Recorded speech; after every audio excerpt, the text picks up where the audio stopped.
The Menendez brothers, two brothers, one night. Eternal regrether were two brothers. One was 21, the other 18 years old. One night, their lives changed forever. But the real question is, who was the victim that night? The parents or the children, who had been silenced for years? The golden Khajiit American dream incarnating the sprawling hills of Beverly Hills, where mansions stand like monuments to success. The Menendez family residence at 722 North Elm Drive represented everything America promised to those willing to chase their dreams. Jose Menendez had arrived in the United States as a 16-year-old Cuban refugee, carrying nothing but ambition and an unshakable belief that in America, anything was possible. By 1989, Jose had transformed himself from a penniless immigrant into an entertainment industry powerhouse. As an executive at Live Entertainment, he commanded respect in Hollywood's ruthless business circles. His wife, Mary Louise "Kitty" Menendez, was the embodiment of Beverly Hills sophistication, former beauty queen, devoted mother, and the perfect corporate wife who knew exactly how to play her role in her husband's climb to success. Their sons, Lyle and Erik, seemed destined for greatness. Lyle, the elder at 21, possessed his father's natural charisma and business acumen. He had attended Princeton University, though his academic career was cut short under circumstances the family preferred not to discuss publicly. Erik, 18, was a promising tennis player with professional potential, ranked among the top juniors in Southern California. From the outside, they were the perfect American family: wealthy, attractive, successful. Their Christmas card showed 4 smiling faces, in expensive clothes, standing in front of their Mediterranean-style mansion. Their neighbors saw Jose leaving for work in his luxury car each morning, Kitty tending to her rose garden, and the boys driving their sports cars to tennis lessons and social events. But perfection, especially the kind that's carefully constructed for public consumption, often hides the darkest secrets. The patriarch's shadow. Jose Menendez was a man who demanded excellence in everything: his business deals, his public image, and most critically, his family. Those who worked with him described a brilliant but ruthless executive who would stop at nothing to get what he wanted. He had a particular way of looking at people that could make them feel either completely valued or utterly worthless, depending on their usefulness to him. At home, Jose's expectations were impossibly high. Lyle and Erik weren't just his sons. They were extensions of his legacy, reflections of his success. Every grade, every tennis match, every social interaction was scrutinized. Failure wasn't just disappointing, it was unacceptable.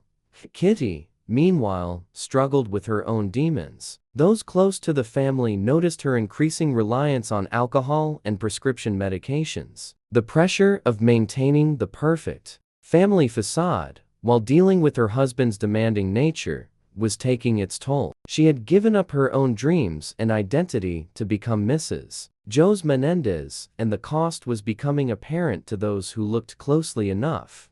The boys learned early that their family operated differently than others. There were topics that could never be discussed outside the house. There were behaviors that had to be endured in silence. There were secrets that, if revealed, would destroy everything their father had built. Signs in the shadows. Looking back, there were warning signs that something was wrong in the Menendez household, though at the time, few people recognized them for what they were.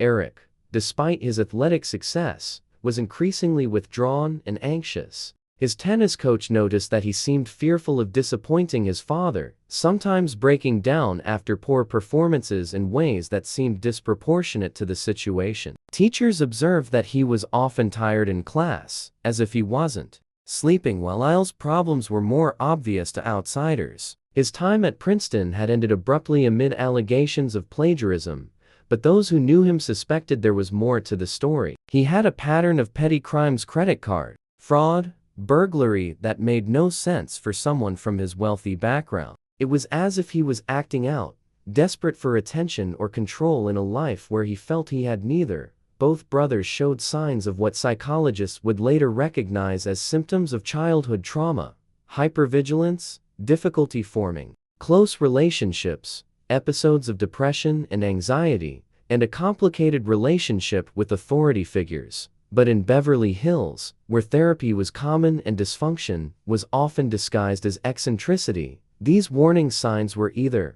ignored or misinterpreted. The Menendez boys were just going through phases, people said. They were adjusting to the pressures of their privileged life. No one suspected the truth of what was happening behind closed doors. The breaking point summer of 1989, the summer of 1989, was different. There was a tension in the Menendez household that even the household staff could feel. Joe seemed more demanding than usual, and Kitty's drinking was becoming harder to hide. The boys were spending more time away from home, but when they were there, the atmosphere was electric with unspoken conflict. Erik had been struggling more than usual. His tennis career, which had once seemed so promising, was stagnating. He was having trouble concentrating, and his performance on the court was inconsistent. More troubling to those who knew him well, he seemed genuinely afraid of something, though he would never say what.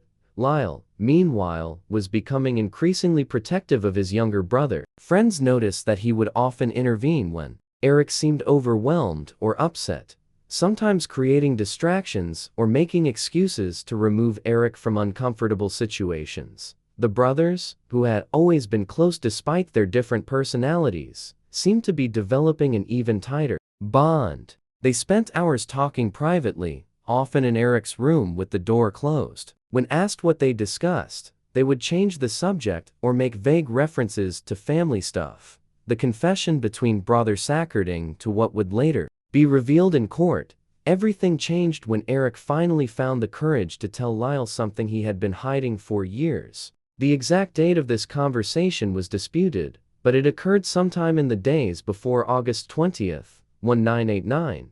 Erik, overwhelmed by guilt and shame, told his older brother that their father's abuse was continuing. He revealed details that shocked even Lyle, who had his own traumatic experiences but hadn't realized the full extent of what Erik was enduring. The conversation lasted for hours. Erik described years of sexual abuse that had begun when he was very young. He talked about threats Joe's had made, warning that if Erik ever told anyone, it would destroy the family and possibly result in Erik's death. He explained how the abuse had escalated recently and how he felt trapped with no way out.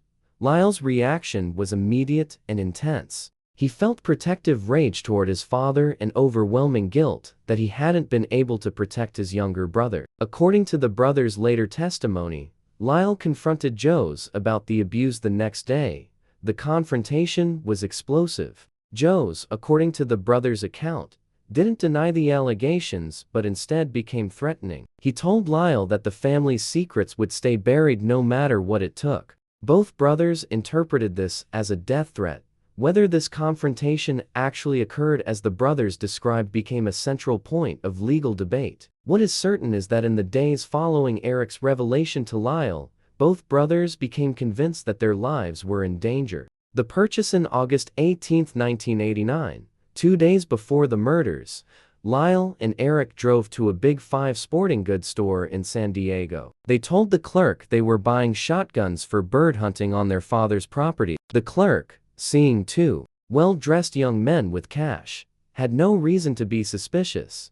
They purchased 2 Mossberg 12-gauge shotguns and ammunition. The guns were powerful weapons, designed for hunting but capable of devastating damage at close range. The brothers later claimed they bought the guns for protection, believing their parents were planning to kill them. Prosecutors argued they bought them for murder, having already decided their parents had to die.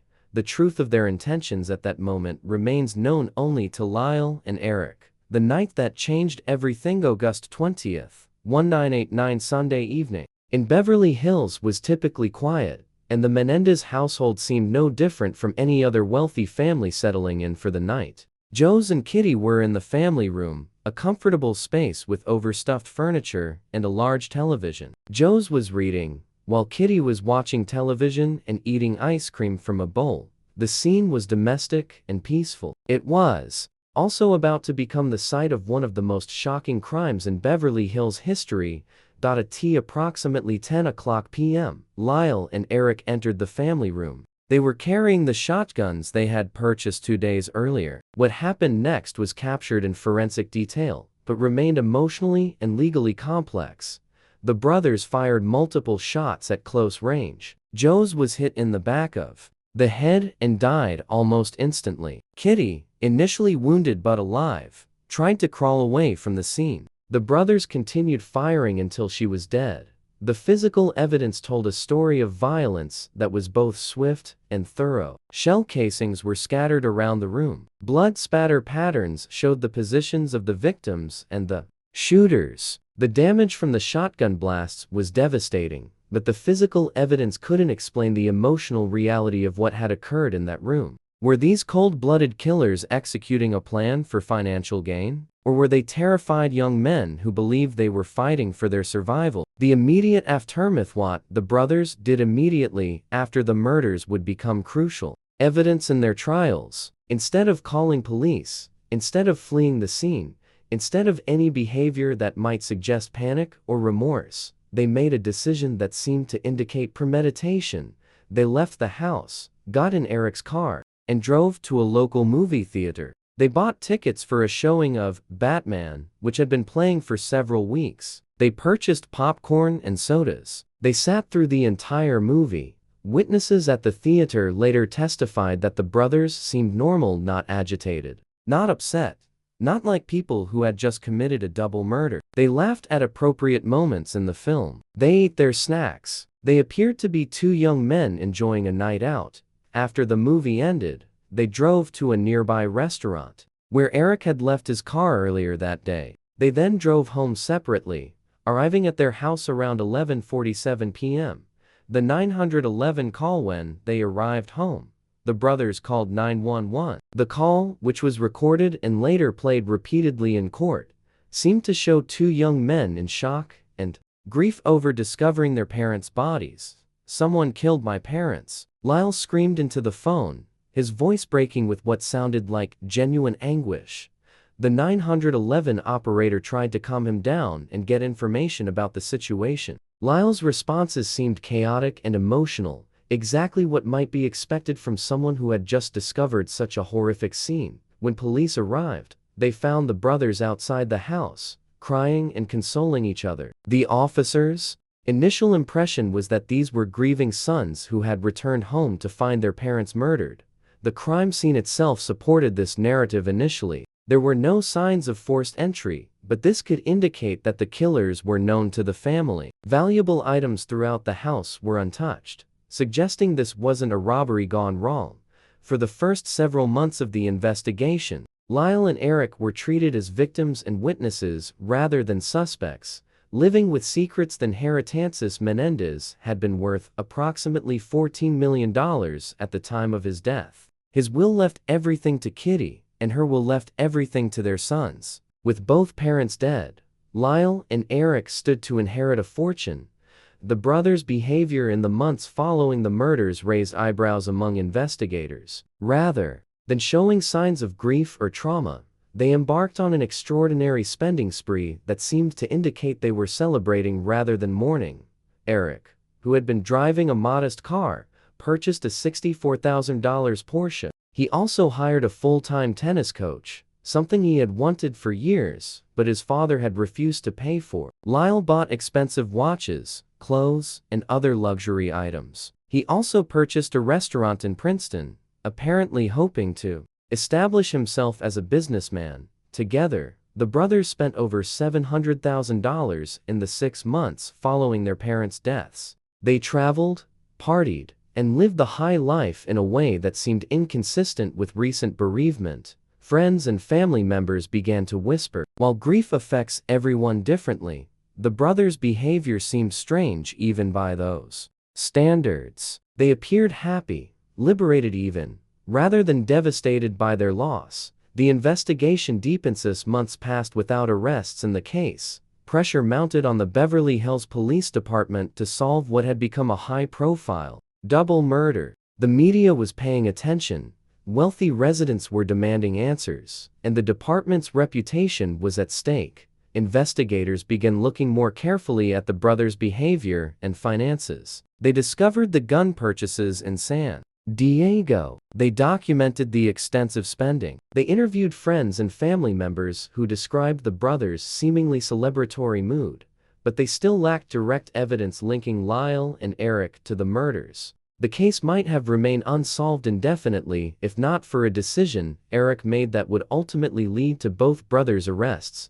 The weight of guilt. Despite their outward appearance of enjoying their newfound freedom and wealth, Erik was struggling internally with what had happened. He began experiencing panic attacks, depression, and intrusive thoughts about the murders. In October 1989, Erik began seeing Dr. Jerome Oziel, a Beverly Hills psychologist who specialized in treating wealthy clients with discrete problems. Initially, Erik claimed he was seeking help dealing with grief over his parents' deaths, but as the sessions continued, it became clear that Erik's problems ran much deeper than simple bereavement. He talked about feeling guilty, about having nightmares, about being afraid. Dr. Oziel, experienced in reading between the lines with troubled patients, suspected Erik was hiding something significant. The confession's breakthrough came during a session in late October 1989. Erik arrived at Dr. Oziel's office in a state of extreme agitation. He was sweating, shaking, and seemed on the verge of a complete breakdown.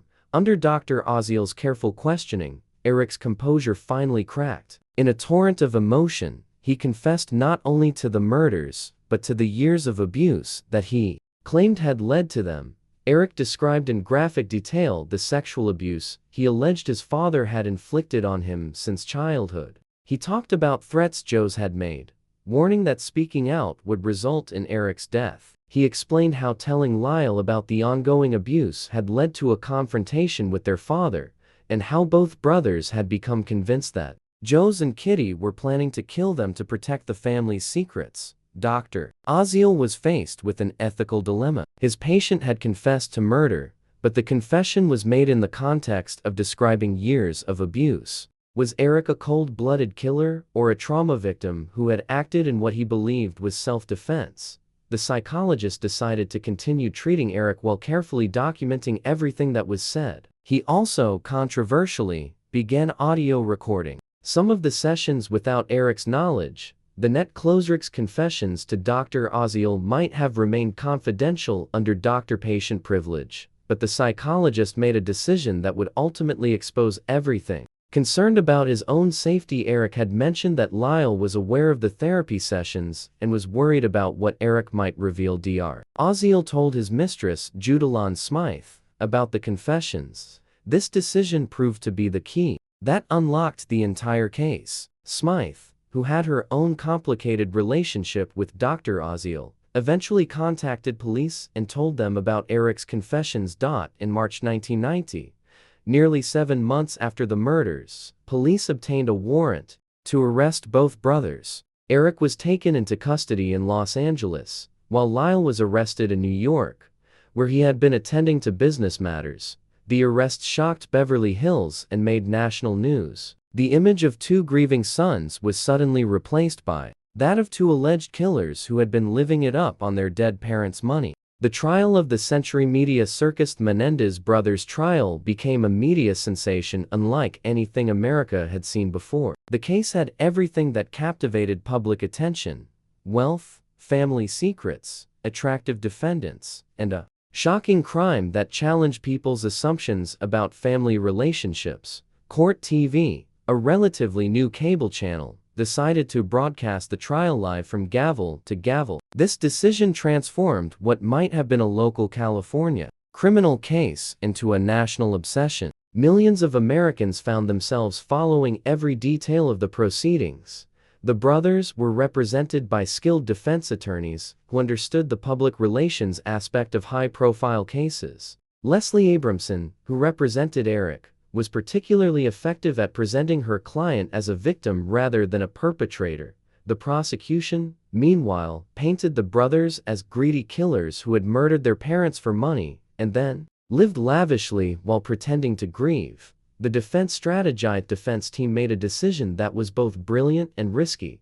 They would not deny that Lyle and Erik had killed their parents, but they would argue that the killings were justified by years of abuse, This strategy required the brothers to testify in graphic detail about experiences they had never spoken about publicly. They would have to convince a jury that two grown men could be so terrorized by their parents that murder seemed like their only option for survival. Lyle took the stand first. In a calm, controlled voice, he described years of physical and emotional abuse by his father. He talked about impossible expectations, violent punishments, and a household ruled by fear. But the most shocking testimony came when Lyle described sexual abuse that had begun when he was very young. He alleged that Joes had molested him repeatedly, using threats and manipulation to ensure his silence. When Erik took the stand, his testimony was even more emotional. Unlike his older brother's controlled demeanor, Erik broke down repeatedly as he described ongoing sexual abuse that he claimed had continued right up until the time of the murders. The brothers' testimony was graphic, heartbreaking, and controversial. Some observers believed they were telling the truth about horrific experiences that had driven them to desperate action. Others saw calculated performances designed to avoid responsibility for cold-blooded murder. The prosecution's case was straightforward. The brothers had killed their parents for money, plain and simple. They pointed to the weapons purchase, the immediate aftermath behavior, and especially the spending spree as evidence of premeditation and motive. Prosecutor Pam Bosnick argued that even if some abuse had occurred, it didn't justify the brutal murders of two people who were sitting peacefully in their own home. She portrayed Joes and Kitty as successful parents who had provided their sons with every advantage, only to be rewarded with shotgun blasts. The prosecution also challenged the abuse allegations themselves. They pointed out that neither brother had ever reported abuse to authorities, teachers, friends, or other family members. They suggested that the abuse claims were fabricated as a defense strategy. Most damaging to the defense was evidence about the brothers' behavior after the murders. The prosecution played recordings of the 911 call, arguing that Lyle's emotional performance was just that, a performance. They documented every expensive purchase, every party, every indication that the brothers were celebrating rather than grieving. The first trial's conclusion. The first trial lasted nearly 6 months and ended in January 1994 with hung juries for both brothers. The jurors were unable to reach unanimous verdicts on the murder charges. The split seemed to fall largely along gender lines. Many female jurors were more inclined to believe the abuse allegations and to see the brothers as victims who had been driven to desperate action. Male jurors were more likely to focus on the evidence of premeditation and the brothers' behavior. After the murders, the hung juries were seen as a partial victory for the defense, but the prosecution immediately announced they would retry the case. The second trial began in 1995 and was conducted under very different circumstances. The judge severely limited testimony about the alleged abuse, ruling that much of what had been allowed in the first trial was too prejudicial and speculative. Without the extensive abuse testimony, the prosecution's case became much stronger. The focus shifted to the physical evidence, the brothers' behavior, and the financial motive for the murders. This time, both brothers were convicted of first-degree murder. They were sentenced to life in prison without the possibility of parole. Aftermath and reflection. Life behind bars today. More than 3 decades after that night in Beverly Hills, Lyle and Erik Menendez remain in prison. They are serving their sentences at separate facilities in California, though they have been able to maintain contact through letters and occasional visits. Both brothers have married while in prison. They have developed relationships with women who believe in their innocence, or at least in the mitigating circumstances surrounding their crimes. These relationships have provided them with emotional support and a connection to the outside world. Prison has also given the brothers opportunities for reflection and growth that were absent from their earlier lives. Both have participated in therapy, education programs, and prison ministry. They have maintained that their abuse allegations were true, and that they acted out of fear rather than greed. The continuing Menendez case continues to generate debate more than 30 years after the murders. The questions it raises about family dynamics, childhood trauma, and the justice system remain relevant and controversial. Supporters of the brothers argue that they were failed by a system that didn't recognize or protect them from abuse. They point to the fact that understanding of childhood sexual abuse and its long-term effects has evolved significantly since the 1990s. They argue that if the case were tried today, with current knowledge about trauma and its effects, the outcome might be different.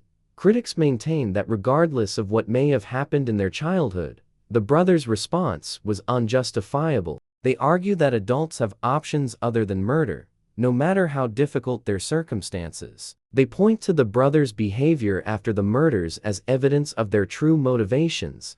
Legacy and Lyle Menendez case has had lasting impacts on how society discusses family violence, childhood abuse, and the justice system's handling of trauma survivors who commit crimes. The case highlighted the reality that abuse can occur in any family, regardless of wealth or social status. It challenged stereotypes about what victims look like and how they behave. It also raised difficult questions about the relationship between victimization and perpetration. For many people, the case remains a Rorschach test that reveals as much about their own beliefs and experiences as it does about the facts of the case. Some see two young men who were driven to desperate action by years of unthinkable abuse. Others see two privileged killers who murdered their parents for money and then attempted to manipulate the system with false allegations. The question that remains the central question that haunted America during the trials continues to resonate today. When victims become perpetrators, how do we balance justice with compassion? How do we hold people accountable for their actions while also acknowledging the circumstances that may have shaped those actions? The Menendez brothers case forces us to confront uncomfortable truths about family violence, the long-term effects of trauma, and the complexity of human motivation. It challenges us to think beyond simple categories of victim and perpetrator, innocent and guilty. Perhaps the most honest answer is that some cases don't have clean resolutions. Some stories don't have clear heroes and villains. Some tragedies are so complex that they defy our desire for simple explanations and neat conclusions. On August 20, 1989, two parents died violently in their Beverly Hills home. Whether they were murdered by greedy sons or killed by desperate victims of abuse depends on whom you believe and what you choose to emphasize in a story that contains elements of both possibilities. The truth, as it often does, lies somewhere in the shadows between competing narratives, known fully only to those who lived it and took their secrets with them to prison cells where they remain to this day. What is certain is that on that summer night in Beverly Hills, a family was destroyed completely. The question of whether that destruction began with shotgun blasts or with years of hidden abuse continues to divide opinion and challenge our understanding of justice, family, and the sometimes thin line between victim and perpetrator. The Menendez brothers case reminds us that behind every headline, every sensational trial, and every public debate about crime and punishment, there are real people whose lives have been irrevocably changed by choices made in moments of desperation, fear, rage, or calculation, and that sometimes the distinction between these motivations is not as clear as we might wish it to be.